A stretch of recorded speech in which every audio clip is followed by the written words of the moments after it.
Hey, this is Matt once again. Welcome back to another video. And this is a paid request for Jonathan. Thank you so much for that. For those interested in requesting any type of videos, feel free to send it. PayPal's usually the best bet, or join my Patreon.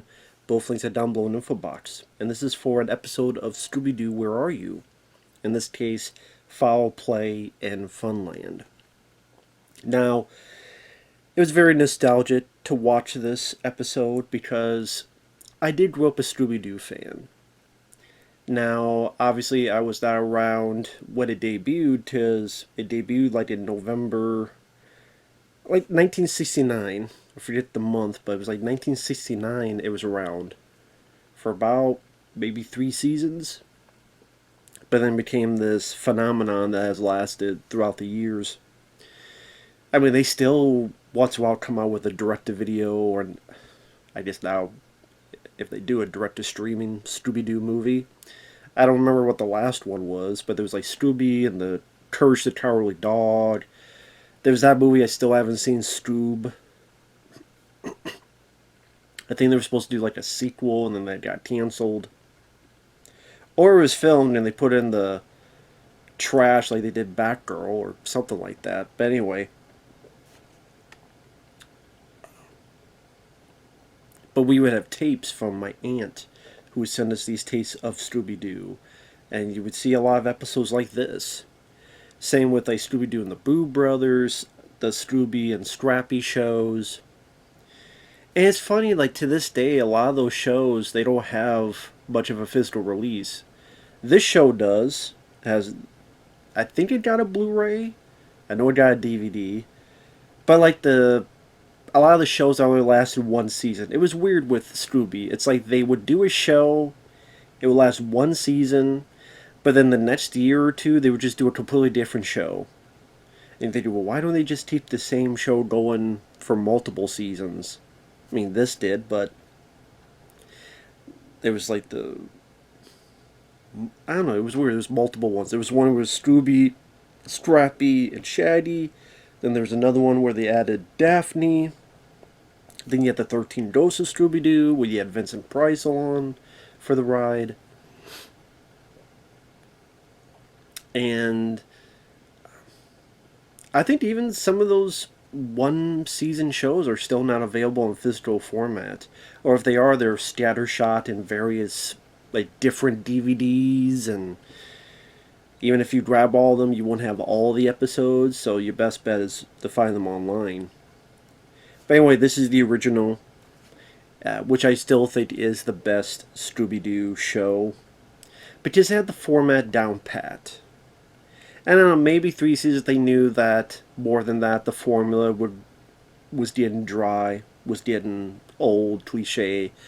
Because there's only so many times you have a gang come across a mystery.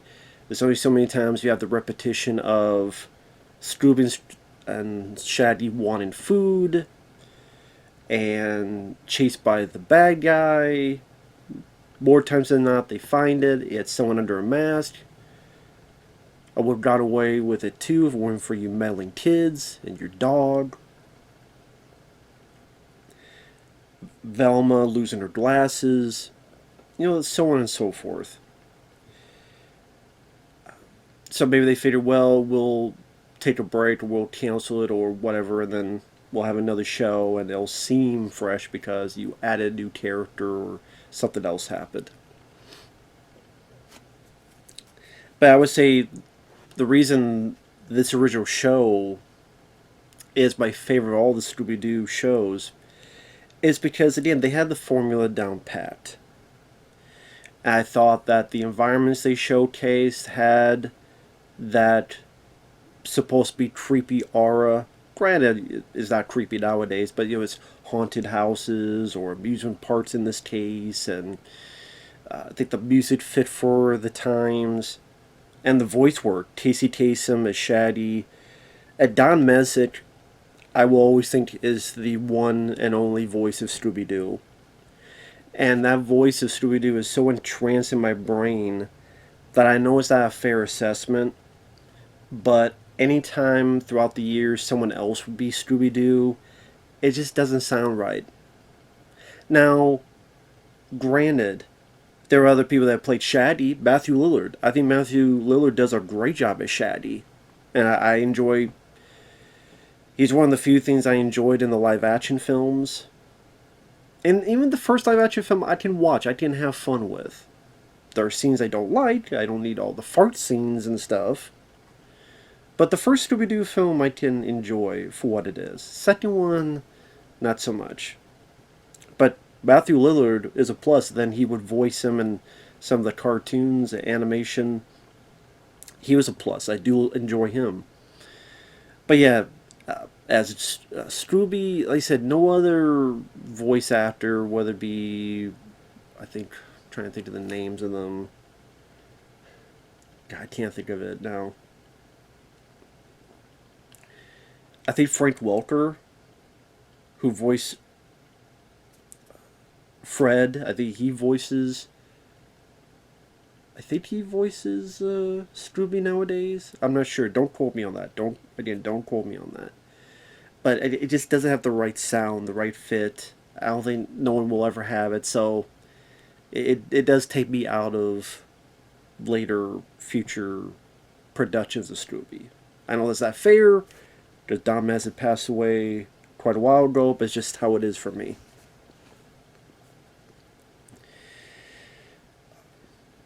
And episodes like this are reasons why I enjoyed the show back in the day. Because it's 20 minutes long. They set up a... The setup is the gang is just relaxing on the beach. It's at dusk. Sun's going down. And there's an amusement park nearby, and the lights start going off, and they're wondering, well, what's going on here? How come the amusement park is not supposed to be open yet? They go in, and lo and behold, they see this figure, and we later find out it's a robot. And just so you know, the old style of Hanna-Barbera animation, which nowadays people look at as very rudimentary.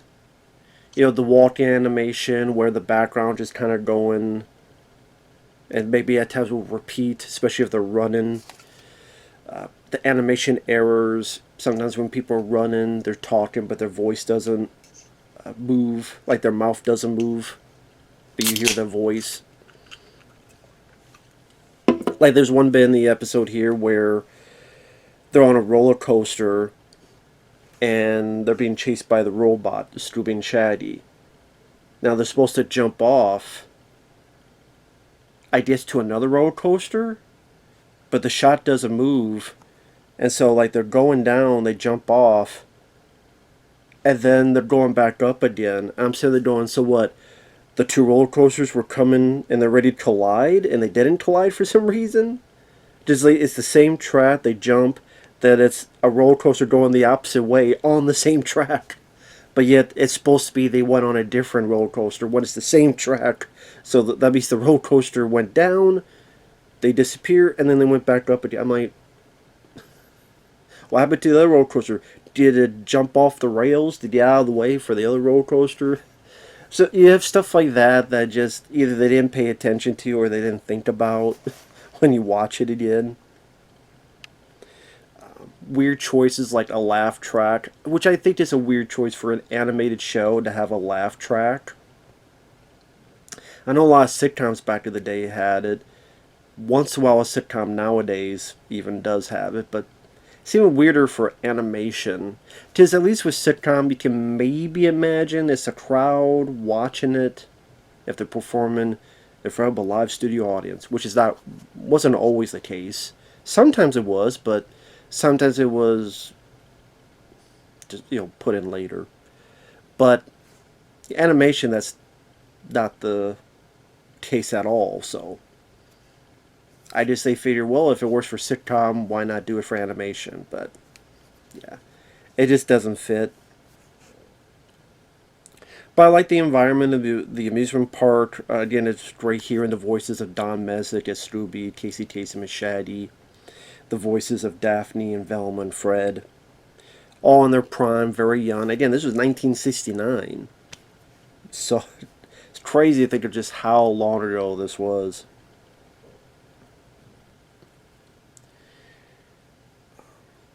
I like that Scooby references Superman. Does they see his figure and Shaggy goes, "It's faster than a speeding bullet." And then Scooby's like, "Must be Superman." I thought that was kind of a fun reference. Another moment I enjoy is they go into the tunnel of love to chase the robot, and the robot comes back and crashes their boat. So Shaddy is like, "I'll save you, I'll save you." And then Velma's like, "It's okay, Shaddy. Thanks. But why don't we just walk?" And then he realizes he just walk. Now, granted, when the robot's swimming, he's like under the water, and they crash. So I don't know how they crashed and they flew over to somewhere where they could just stand and it's like just this bit of water. But I mean, you're not supposed to think about that. But I did thought the voice acting by Casey Kasem and the lady who voiced Velma, I thought that was, it did make me chuckle. It did make me laugh. And like I said, they're looking into it. They go through a hall of mirrors. They go through the tunnel of love. They later meet the caretakers as man and woman, and they're pretty much saying, "Oh, it was the moonlight." What did they say? The moonlight playing tricks on you. I did like that Shaddy was getting mad about that. "Man, I'll tell you." And Fred's like, "Don't worry about Shaddy. Just don't bother." Because it's rare for Shaddy to get mad and pissed off. At least with, maybe he'll get mad at Scooby if he stole his food or something, but like at another person or another character, that's very rare. And that was funny to see. That Shaggy is ready to just give him the riot act. Because it is a very stupid thing they're saying. But of course they're saying it for a reason, as we come to find out. So like I said, at one point they go back to the amusement park. They look around. Scooby and Shaggy are chased by the robot onto this roller coaster. Again, they're supposed to jump off, and they do jump off, I guess, to another roller coaster, but at the same time it's on the same track going the opposite way. So how that works, I have no idea. Yes, at one point Velma loses her glasses. I thought it was pretty funny how calm she was, like she's driving this kind of like a go-kart, and Scooby's riding. And Scooby's like, "There's a train, there's a train." Well, Elle's going to have to look out for itself. Well, it's going to have to wait for me or look out for itself. I'm like, is Velma nuts? Or is Velma like Martin Riggs? Like, we don't know like a backstory. She's like Martin Riggs. She's a lethal weapon. Is Velma a lethal weapon? Does she go home at Christmas time and have a gun to her head? So like when she goes out, she's like going crazy. You want to see crazy, crazy?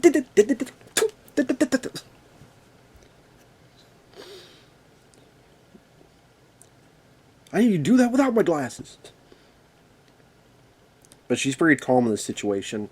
And there's a lot of moments in this episode, well, at least a couple, that you have to think this was one of the first episodes they did, and I think it was. I think it was episode 7, or give or take, because there's a few shots here that are put into the opening credits. If you watch the opening credits, Scooby-Doo, Where Are You? The bit with Scooby with the barrel hitting something, and there's a robot. In this case, Charlie the robot, that's in this episode. A bit where Scooby has cotton candy and he licks around to clean himself. That's in this episode. So, definitely one of the first episodes they did, and then took scenes to use it for the opening credits, which is a great opening credits. Scooby-Dooby-Doo, where are you? We've got some work to do now. And then also, spoiler alert, it's an interesting episode because it's one of those few that doesn't have a villain. At least of these early, there is no villain in this. There's no criminal. There's no unmasking. It is a robot. The male caretaker, he made the robot because he have this guy take over the amusement park and be a efficient worker, but he's gone a bit out of control for some reason, and can you guys help me to get him back under control, which they do with the help of a magnet, among other stuff. And then you try to find out that his wife cut the cords and did the other stuff and screwed up the robot. But I guess she's not a villain either because she says, well, robots should not be working with kids. Granted, she does have a point. I mean, she may not look the part, she may not sound the part, but if you actually listen to the words, she's actually not the bad guy, not the bad person, because, yeah, maybe a robot should not be working with kids. There's a lot of, movies about against that kind of thing. So yeah, the guy changes his mind. Maybe later gets divorced, I don't or divorces her, I don't know, but at least not at this point. And then the amusement park's open, is doing fine, and the robot is fine and dandy, is actually patting, scratching Scooby-Doo, and everything's fine and dandy. And I know the review's almost as long as the episode. But like I said, it was fun watching this again. It's fun watching the old episodes of Scooby-Doo. Like I said, it just brings back memories. I remember there was one Christmas I was so obsessed with Scooby-Doo that, like, my mom bought me, like, anything Scooby-Doo related because I was just so obsessed with it. Granted, a lot of that stuff kind of went by the wayside because it was kind of like, for some reason, that one year, it was just trying to find as much of Scooby-Doo, and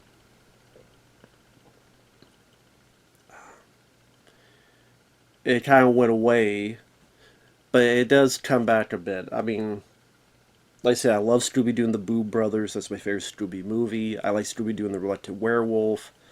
A lot of those old Scooby, even Scrappy, I didn't hate him like other people did. I could see, but at the same time, like, if you watch enough episodes, it's like he means well, and he wasn't being a prick, and you could tell he really loved his uncle, Scooby, and I don't know, I didn't hate him as much as other people. Although I will say James Gunn's idea of making him the villain was a pretty fun idea in the live-action Scooby-Doo movie. Yeah, that was still a pretty inventive idea. But yeah, there was a pup named Scooby-Doo. There was a lot of it. It's funny, a few years ago, I guess just out of curiosity, there's like this Scooby-Doo podcast, and I guess they were like reviewing each Scooby-Doo episode. I'm thinking, well, that's going to take a while. But then when I started listening, it felt like 90% of the time they hated the episodes. And then I listened to their last episode, I forget who it was, and then they quit. Like, the whole thing was like ranting about Scooby-Doo this, that. We got jobs to do, we got work to do, and I'm tired of doing this. So they didn't even finish it. I'm saying there, so you got this far. You got, like, they did a lot. You got this damn far, and now you quit. I'm like, why? I mean, really? Hell, if I had the opportunity to review every Scooby-Doo episode, I wouldn't. Now, granted, they did it there for free. This would hopefully be paid request. That'd be a different matter.